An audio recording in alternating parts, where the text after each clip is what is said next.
Friends, book reading session में आप सभी का स्वागत है। और आज हमारा चैप्टर 7 चैप्टर हम कंप्लीट कर चुके हैं। यूट्यूब पे मैंने ऑलरेडी ये सारे वीडियोस अपलोड किए हैं। मैं इस बुक की जितने भी चैप्टर हैं उसकी सिर्फ समरी आप लोगों के साथ शेयर करती हूँ, क्योंकि ये बुक आपको ख़रीदना लाजमी है। मैं चाहती हूँ ये जादू आपके पास हमेशा रहे। ये बुक रोंडा बर्न ने लिखी है, द मैजिक, जिसे हम जादू भी कहते हैं। और बहुत ही खूबसूरत चैप्टर्स से हमारी ज़िंदगी के हर पहलू को रोंडा बर्न ने कवर किया है। उन्होंने अपनी ज़िंदगी के पर्सनल एक्सपीरियंस भी कुछ चैप्टर्स में शेयर किए हैं, जहाँ से हमें थोड़ी सी प्रैक्टिस करने में आसानी रहती है। मेरी ज़िंदगी में इस बुक ने बहुत ही अच्छा इम्पैक्ट दिया है। मैं कंप्लेनिंग मोड में हमेशा रहती थी, लेकिन इस एक्सरसाइज के बाद मैंने हर चैप्टर की एक्सरसाइज को बहुत अच्छे से किया है। और इन सभी एक्सरसाइज के बाद मेरी ज़िंदगी में जादुई बदलाव आया है। फ्रेंड्स, चैप्टर की समरी पढ़ने में भी ये वीडियोस थोड़े से बड़े बन रहे हैं, 15 मिनट, 20 मिनट, 18 मिनट। लेकिन क्योंकि मेन इम्पॉर्टेंट चीज़ें जो मुझे आप तक पहुंचानी है, मैं उनको नहीं रोक सकती। तो आप इत्मीनान से पूरे वीडियोस को देखना। अगर एक बार में समझ नहीं आती है तो आप बार बार देखना उसे। अगर आपको कुछ भी तकलीफ़ है या आप कुछ सवाल पूछना चाहते हैं तो कमेंट बॉक्स में लिखना। एक चीज़ को मैं आज थोड़ा सा आपके साथ शेयर करना चाहती हूँ, क्योंकि ये वीडियोस 15 मिनट 20 मिनट के रिकॉर्ड करती हूँ और मैं एक अस्थमेटिक पेशेंट हूँ। तो कभी बीच में थोड़ा सा खांसी आना, कुछ वर्ड्स को अच्छे से नहीं प्रोनाउंस कर पाना, क्योंकि इतने रीटेक तो मैं नहीं कर सकती हूँ, इसीलिए कंटिन्यूटी में मैं ये वीडियो बनाती हूँ। तो उन सभी चीज़ों को प्लीज़ दरगुजर करें, क्योंकि सबसे ज़्यादा इम्पॉर्टेंट है इस बुक के मैसेज को समझना, ना कि मैं किस तरह से डिलीवर कर रही हूँ, मुझे खांसी क्यों आ रही है, मैं शब्दों को अच्छे से बोल पा रही हूँ या नहीं। मेरे एफ़र्ट्स को गिनती में लेना कि मैं ये ग्रैटिट्यूड आप तक पहुंचाना चाहती हूं। और मैं दिल से उन सभी लोगों को थैंक्स कहना चाहती हूं जो मेरी वीडियोस को पसंद कर रहे हैं, मेरी छोटी छोटी गलतियों को दरगुजर कर रहे हैं और रोंडा बर्न की लिखी द मैजिक बुक को और उसके मैसेज को समझ रहे हैं।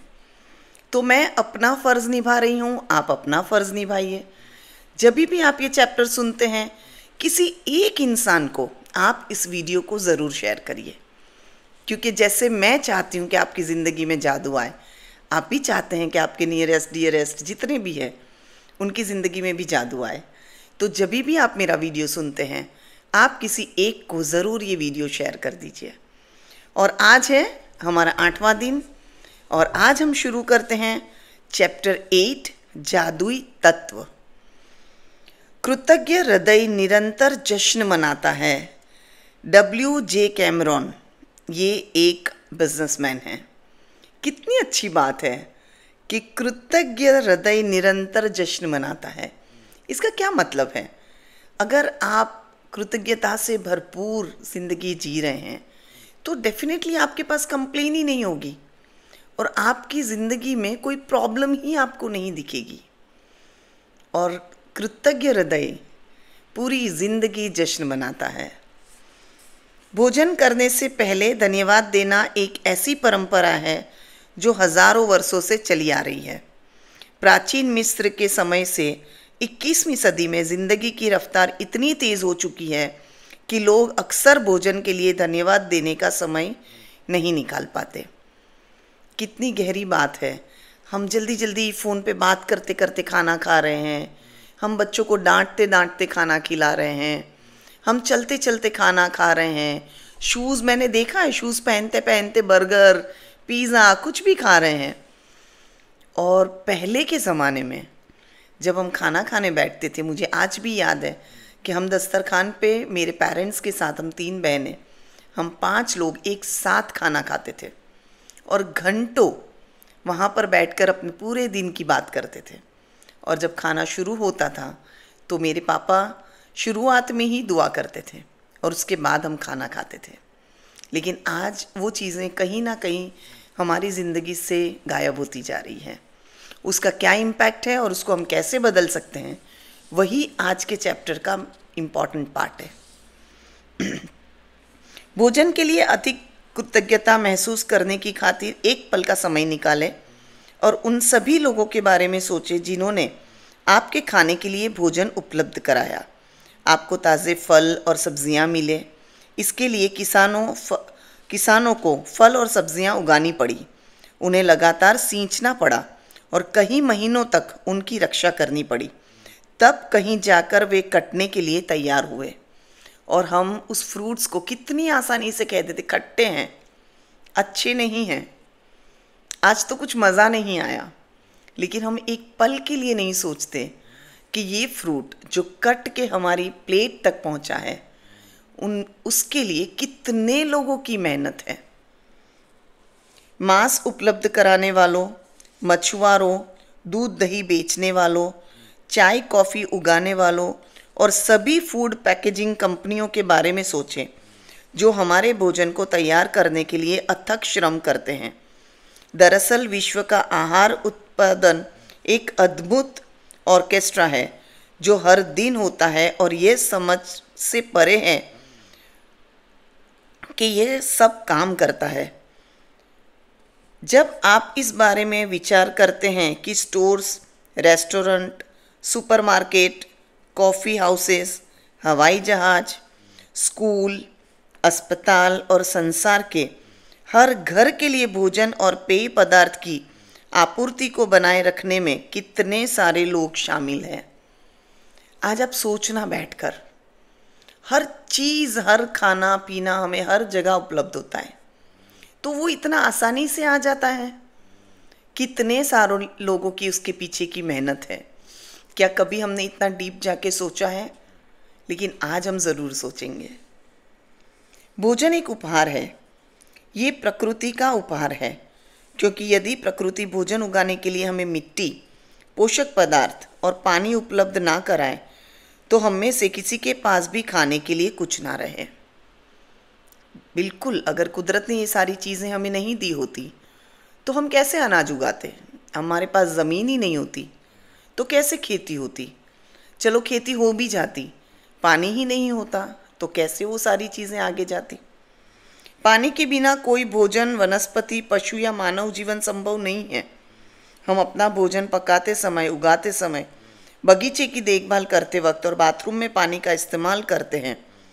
हम हर वाहन में, अस्पतालों में, ईंधन, खनन और उत्पादक करने वाले उद्योगों में, परिवहन को संभव बनाने में, सड़कें बनाने में, कपड़े और संसार के हर उपभोक्ता उत्पाद तथा उपकरण बनाने में, प्लास्टिक, कांच व धातु बनाने में, जीवन बेचने वाली दवाइयाँ बनाने में और हमारे मकान तथा हर अन्य इमारत बनाने में पानी का इस्तेमाल करते हैं। पहले उन्होंने खाने की चीज़ों की बात की, फिर उन्होंने हमें पानी का इम्पोर्टेंस बताया कि अगर एक पल के लिए सोचो कि आप सुबह उठते हो, नल खोलते हो और पानी नहीं आता, क्या फील करोगे आप? खाना बनाने बैठे हो, सब्जियाँ धोनी हैं, फल धोने हैं, खाना पकाना है, लेकिन पानी नहीं आता। इवन अगर हमें हम बिल्डिंग में रह रहे हैं या म्यूनसिपाल्टी से हमें मैसेज आ जाता है कि 2 दिन के लिए पानी नहीं है, हम कैसे हो जाते हैं? लेकिन हमने कभी डीप जाकर इसके इम्पोर्टेंस को नहीं समझा और आज इसी चैप्टर में हम इसे बहुत डिटेल में समझने वाले हैं। पुराने ज़माने में लोग यकीन करते थे कि जब वे अपने भोजन और पानी के लिए कृतज्ञतावश प्रार्थना करते थे तो इससे वह शुद्ध हो जाता था। जब आप क्वांटम फिजिक्स की प्रेक्षक प्रभाव जैसी नवीन अवधारणाओं और खोज को देखते हैं तो पुराने ज़माने के लोग सही साबित हो सकते हैं। क्वांटम फिजिक्स में प्रेक्षक प्रभाव बताता है कि अवलोकन की प्रक्रिया उस वस्तु या व्यक्ति में कई परिवर्तन कर देती है जिसे देखा जा रहा है। कल्पना करें कि यदि अपने भोजन और पेय पदार्थ पर कृतज्ञता को केंद्रित करने से उनकी ऊर्जा संरचना बदल जाती है और वे शुद्ध हो जाते हैं तो आपके द्वारा खाई जाने वाली हर चीज़ आपके शरीर को सर्वश्रेष्ठ लाभ पहुंचाएगी। अगर आप जो खा रहे हैं, जो पानी पी रहे हैं, उसके लिए आप दिल से कृतज्ञ है, तो आपके शरीर में जाने वाला हर खाद्य पदार्थ, हर पानी, हर लिक्विड आपको एक नई ऊर्जा देगा। आज कुछ भी खाने पीने से पहले, चाहे आप भोजन करें, फल खाएं तथा नाश्ता करें या कोई चीज़ पिए जिसमें पानी भी शामिल है, एक पल निकाल कर उस चीज़ों को देखें जिसे आप खाने पीने वाले हैं और मन ही मन या ज़ोर से जादुई शब्द धन्यवाद कहें। और यदि आप कर सकें तो बस एक निवाला ही लें और सचमुच उसका स्वाद लें। इससे न सिर्फ आपको आनंद आएगा बल्कि आपको कहीं अधिक कृतज्ञता महसूस होने में मदद मिलेगी। आज आप जब भी खाना खाने बैठे या पानी पिए तो दिल से उसे एक नज़र देखें, दिल से थैंक यू कहे। जो जो लोग आपको याद आए उन सभी को दिल से थैंक यू कहें और फिर एक निवाला ले या एक घुट पानी पिए। आप देखना रोज़ के मुकाबले आज आपको वो ज़्यादा टेस्टी लगेगा। क्यों? क्योंकि आज उसके अंदर आपने दिल से शुक्राना दिया है।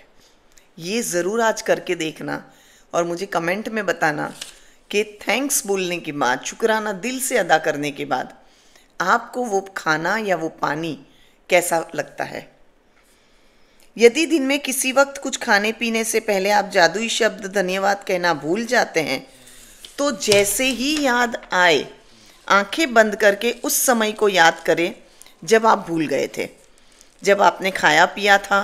मन ही मन उसके पल, एक दो पल उस पहले के दृश्य की कल्पना करें और जादुई शब्द धन्यवाद कहें। यदि आप दिन में कई बार भोजन और पेय पदार्थों के लिए कृतज्ञ होना भूल जाए तो इस अभ्यास को कल दोहराएं। आपको अपनी कृतज्ञता बढ़ाने के लिए एक दिन की भी चूक नहीं करनी चाहिए। इस पर आपके सपनों का साकार होना निर्भर रहता है। जीवन में भोजन तथा पानी जैसी छोटी छोटी चीज़ों के लिए कृतज्ञ होना कृतज्ञता की गहनतम अभिव्यक्तियों में से एक है। और जब आप इस हद तक कृतज्ञता महसूस कर सकते हैं तो आप जादू को होते देखेंगे। यहाँ पर उन्होंने हमें एक रास्ता बताया है। जैसे हम बरसों से कंप्लेनिंग मोड में हैं, हो सकता है हम भूल जाएं, याद ना रहें, क्योंकि थोड़े से एफर्ट्स लगेंगे, थोड़ी प्रैक्टिस लगेगी, जो धीरे धीरे आ जाएगा। लेकिन चलो, हो सकता है भूल गए, लेकिन एकदम से याद आ गया कि आज तो मैंने खाया पिया लेकिन मैंने शुक्राना नहीं अदा किया। आप कहीं बैठे सुकून से, उस पल को याद करें जब आपने कुछ खाया था, आपने पानी पिया था और अपनी इमेजिनेशन में उस खाने को और उस पानी को दिल से शुक्राना दें। हर चीज़ का रास्ता है, बशर्ते हम उसे करना शुरू करें। और जैसे जैसे थोड़े एफर्ट्स लगाएंगे, एक दिन ऐसा आएगा कि जैसे ही हमारे सामने खाना आया, हमारे दिल से खुद ब खुद शुक्राना निकलेगा। और आज अपने आप से ये वादा करना कि आप अपनी ज़िंदगी में शुक्राना का जादू ज़रूर लेकर आएंगे, चाहे उसके लिए आपको कितनी ही मेहनत क्यों ना करनी पड़े। कितनी बार गलती होगी, इट्स ओके, लेकिन उस गलतियों को कैसे सुधार कर सकते हैं वो भी हमें रास्ता बताया गया है और हम उस सुधार के रास्ते पे ज़रूर काम करेंगे। तो इसी के साथ ये चैप्टर ख़त्म होता है, लेकिन जादुई अभ्यास क्रमांक 8 हम देख लेते हैं कि आज हमें कौन सी एक्सरसाइज करनी है। अपनी नियामतें गिने, 10 नियामतों की सूची बनाएं, लिखें कि आप क्यों कृतज्ञ हैं और हर सूची के बाद धन्यवाद धन्यवाद धन्यवाद करना है। ये तो बिल्कुल नहीं भूलना है। आज कुछ भी खाने पीने से पहले एक पल का समय निकाल कर देखें कि आप क्या खाने पीने जा रहे हैं और उसके लिए मन ही मन या ज़ोर से जादुई शब्द धन्यवाद कहें। यदि आप चाहें तो अपने भोजन या पेय पदार्थ पर जादुई धूल का छिड़काव भी कर सकते हैं। आज रात सोने से ठीक पहले अपना जादुई पत्थर एक हाथ में थामें और दिन भर में हुई सबसे अच्छी चीज़ के लिए जादुई शब्द धन्यवाद कहें।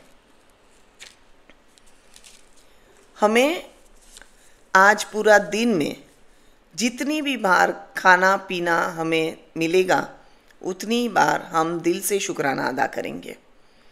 और अगर भूल जाएंगे तो हम इमेजिनेशन में जाएंगे और उस सिचुएशन, उस पल को याद करेंगे और इमेजिनेशन में हम उस पल के लिए दिल से शुक्रगुजार होंगे। और इसी के साथ हमारा 8वां चैप्टर ख़त्म होता है। हम दिल से एक दूसरे के लिए दुआ करेंगे कि हम अपनी ज़िंदगी में शुक्राना लेकर आएँ। पूरी ज़िंदगी हम कंप्लेनिंग मोड में जिए हैं, लेकिन जब हमें कुदरत ने मौका दिया है तो क्यों ना इस मौके का फ़ायदा उठाकर जितनी हमारी ज़िंदगी रह गई है उतनी ज़िंदगी हम सुकून से शुक्राने के साथ और बेहतरीन जिएंगे। और जैसे मैंने कहा, आप जिसकी ज़िंदगी में जादू लाना चाहते हैं उन्हीं के साथ इस वीडियो को अभी शेयर कर दीजिए। Thank you, thank you, thank you.